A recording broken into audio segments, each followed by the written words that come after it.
Good afternoon, everyone. I'm extremely thankful for the Engineers Welfare Forum of the West Bengal Power Development Corporation Limited in organizing this international seminar on battery technology.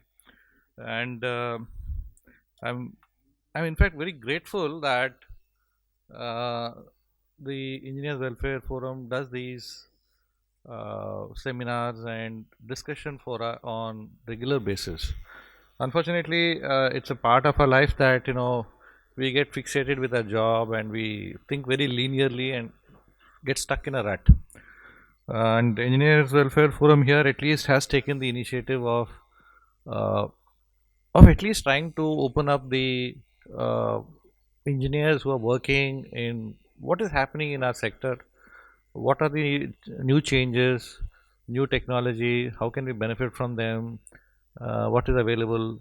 So this window to the world is what is very useful and important. I'm extremely happy and grateful to them in bringing this thing around. uh, Regarding the seminar, I'm not that much into the electrochemical or electromechanical aspects of the battery tech as such, but um, as any probable manager would look at, I think which the Professor Sen Gupta also was emphasizing, is the potential battery density, specific density of the battery in terms of its energy and the cost.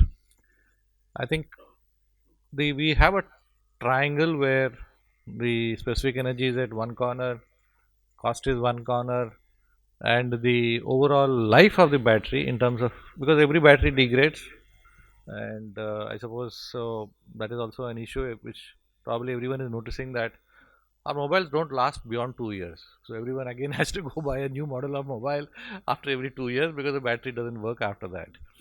So that's something which our manufacturers have ensured that we get a new model, and unlike Apple, which ensures it produces a new model every year, we at least have to buy once in 2 years.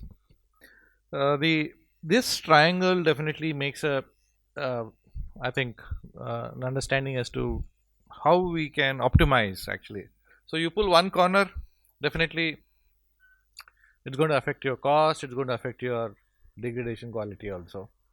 So if you were looking at reducing the cost, then the of course, obviously your specific energy capacity of the battery will go down, and probably your overall degradation would not be going up; it will be going down. So it's a way of trying to look at it.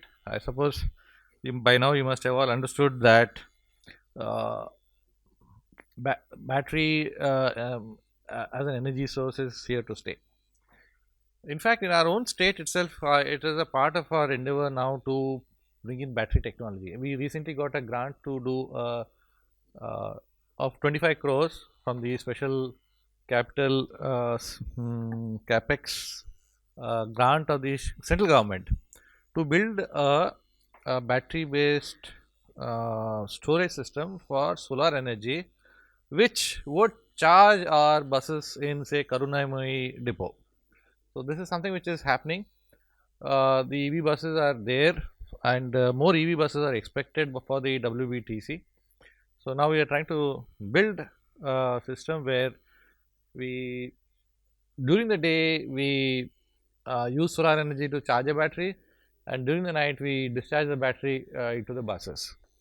So I mean, this is a model which we are we're trying. Of course, there are issues about it. People might have a better alternative. We have no issues in suggesting that. Beyond this, uh, we need battery to shave our load curve. I don't know how many of you are aware about our load curve. We have a slightly weird load curve in our state. So when other states are having their peak, we don't have our peak, and our peak is slightly off from the national peak by 3 to 4 hours.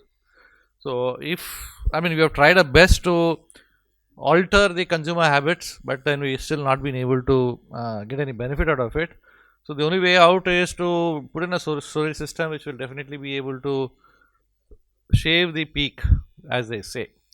So this is an area, and battery energy storage system is something which is going to come.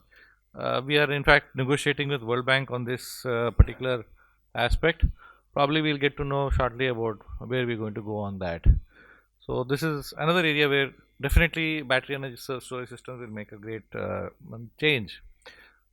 Traditional way of looking at things is using a pump storage system, which of course we already have one, and one more is under construction, and we have also identified another half dozen pump storage systems possible within the overall mountain which is there in Purulia, and probably that's the best possible availability within the entire country itself. So that's an area where we can definitely exploit also to stabilize the grid. Uh, battery systems per se are maturing a lot. Principally, research has happened mostly in the US and the to some extent in the European universities, and they are pumping in a lot of money into battery research. But the only unfortunate development which I don't think you people have understood yet is that now US government has decided not to give out their technology to the other people. I mean, they have now made it simple, made it difficult that they whatever R&D which they are going to do on battery storage tech will be available only within their country. So that's of course to prevent China getting it and probably monetizing the technology. But definitely in the next 4 5 years, the impact of this will definitely happen.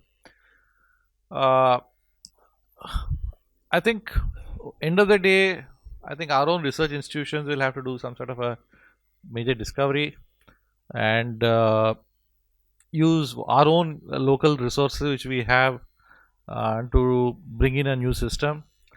Lithium based systems probably in the next 5 years, 4 years may last, and beyond that, I doubt we are going to need lithium based batteries. So this is all I can say about the overall perspective of the battery system. Well, I can't don't know anything beyond the technical details, so please don't ask me. Thank you for coming.